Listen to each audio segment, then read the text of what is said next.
So, the Maryland father, who's in the United States legally, who's married to a U.S. citizen, has 2 kids, and no criminal record in the United States, who was mistakenly deported, an individual who had been granted special protection from a judge from being deported to El Salvador because of threats on his life that he had received from gangs in El Salvador. And this judge gave him special protection against being deported to El Salvador.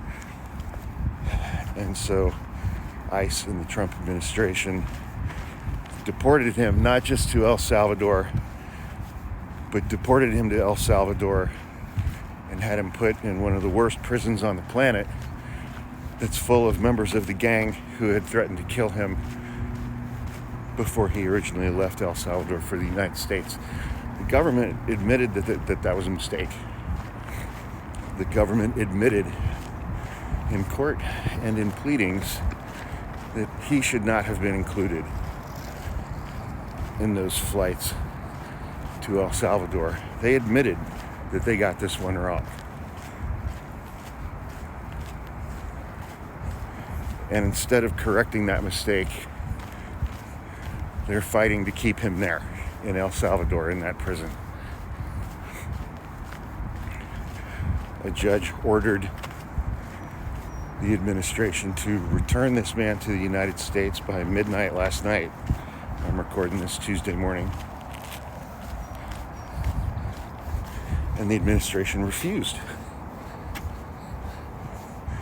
They filed an emergency petition with the Supreme Court and Chief Justice John Roberts, again, knowing that the government admitted that this was a mistake and admitted that this man should not have been on that flight, and that this man, they have no legal basis to put this man inside that prison in El Salvador right now.